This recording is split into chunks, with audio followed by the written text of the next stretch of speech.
Welcome to Pankaj Sharma classes. बेटा अब हम एक्सरसाइज 3.3 का क्वेश्चन नंबर 3 का थर्ड पार्ट करने जा रहे हैं। ये भी वर्ड प्रॉब्लम का क्वेश्चन है। जिन्होंने अभी तक फर्स्ट और सेकंड नहीं करा है वो प्लेलिस्ट में जाके चेक कर लीजिए और उसको भी बहुत अच्छे से आप समझिए। एग्जाम में वर्ड प्रॉब्लम्स के क्वेश्चन हमेशा पूछे जाते हैं। क्या कहता है? The coach of a cricket team buys 7 bat and 6 balls of ₹3800। एक क्रिकेट टीम का कोच है जो मार्केट में जाके 7 बैट और 6 बॉल्स को परचेज करके लेके आते हैं और पैसे देके आते हैं 3800। ठीक है जी। And later she buys 3 bat and 5 balls for ₹1750, मतलब कि 1750 रुपए के वापस से जाती हैं वो और 3 बैट और 5 बॉल्स जो है वो परचेज करके लाती हैं। अब वो कहता है जी find the cost of a bat and a ball.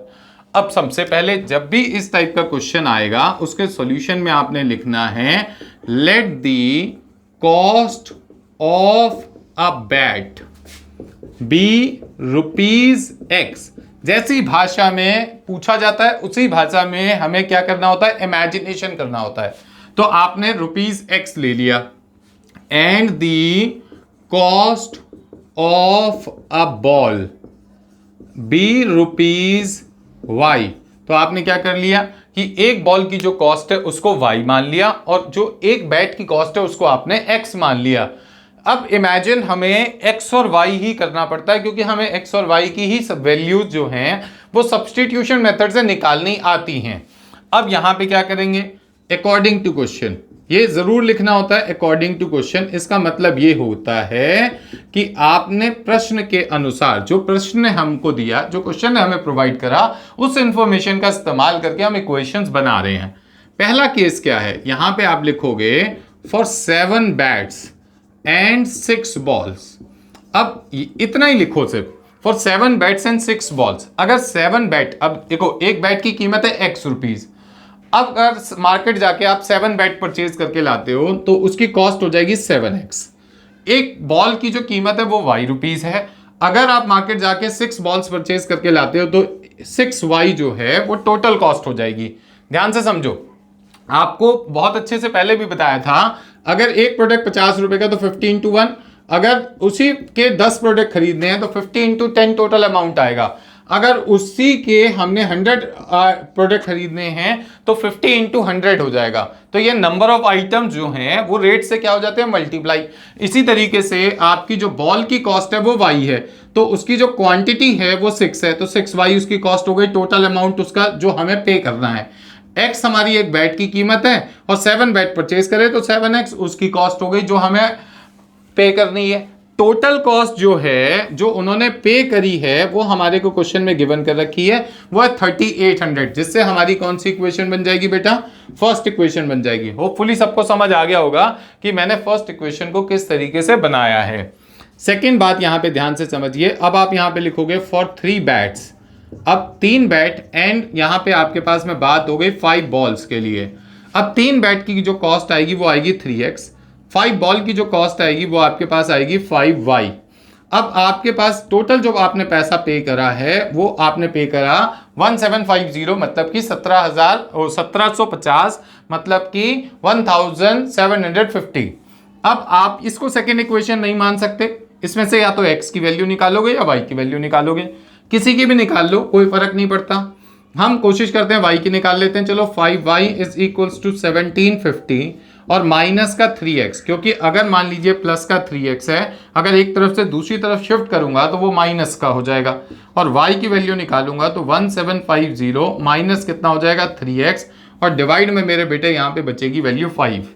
अब आपके पास में ये जो इक्वेशन है ये आपके पास बन गई सेकेंड इक्वेशन। अब आप अपनी स्टेटमेंट में यहाँ पे क्या लिखते हो? यहाँ लिखते हो बाय पुटिंग द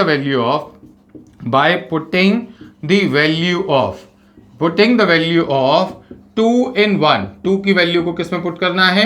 1 में पुट करना है। वी गेट कि हमें क्या प्राप्त होगा। अब उस बात पे ध्यान देंगे। 7 की जगह बेटा 7 लिख दो, X की जगह X लिख दो, प्लस की जगह प्लस लगा दो, 6 की जगह 6 लगा दो और Y की जगह ब्रैकेट लगा के Y की वैल्यू लिख दो। 1750 माइनस में 3X डिवाइडेड बाय कितना हो गया? 5 इक्वल्स टू और टोटल अमाउंट था वो आपका 3800। तो होपफुली सभी को समझ आ रहा होगा कि हम इस क्वेश्चन को किस तरीके से कर रहे हैं।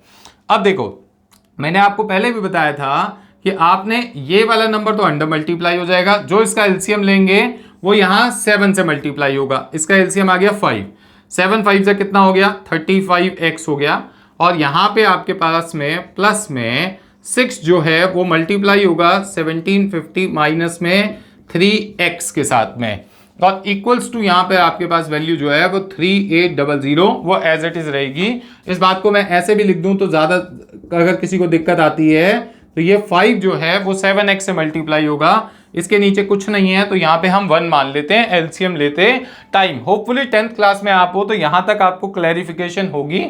और अगर मान लो किसी को कोई डाउट आ रहा है तो वो इसके स्टार्टिंग से मैंने कुछ क्वेश्चंस बताए जिसमें बहुत डिटेल में मैंने बताई है, तो वो प्लेलिस्ट में जाकर के स्टार्टिंग से क्वेश्चंस को करना शुरू करें, तो यहां तक पहुंचते पहुंचते आपकी दिक्कत दूर हो जाएगी।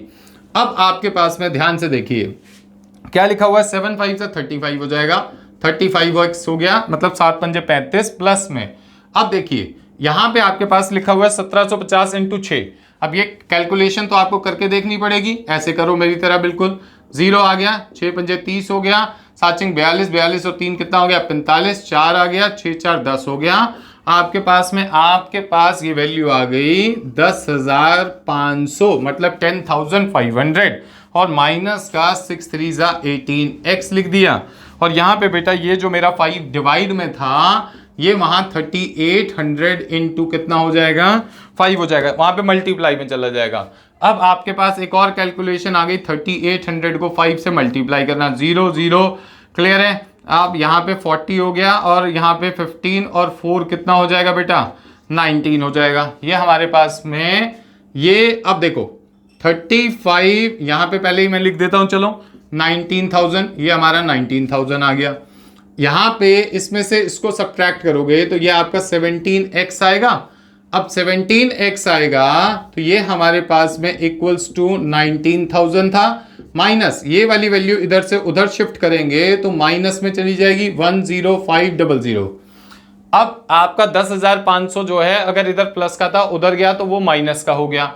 अब देखो 17x यहाँ पे लिख दिया। अब यहाँ पर जो आपके पास वैल्यू बचेगी वो देखो 0 0, 10 में से 5 गया तो 5 बच जाएगा यहाँ पर, और आपके पास में 9 में से एक उधर ले लिया तो यह आ गया 8500 आ गया।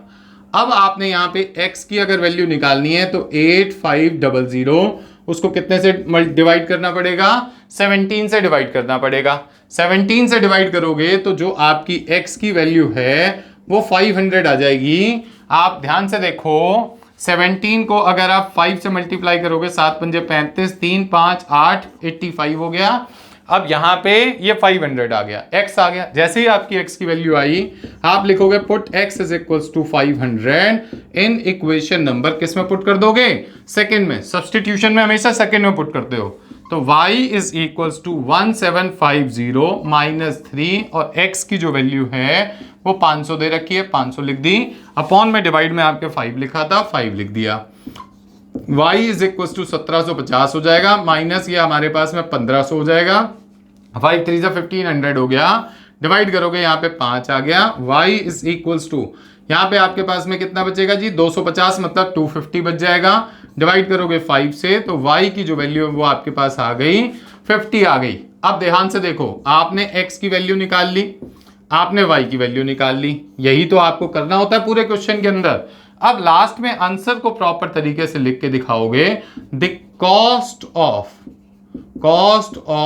अ बैट इज इक्वल्स टू ₹500।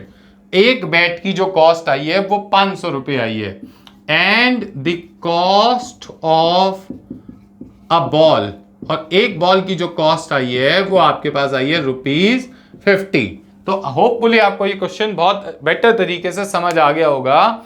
अगर फिर भी किसी को कोई समझने में दिक्कत होती है तो बेटा कमेंट करके ज़रूर बताओ, और जिन्होंने अभी तक हमारा चैनल सब्सक्राइब नहीं करा है वो इसको सब्सक्राइब भी करें और अपने फ्रेंड्स के साथ में शेयर भी करें।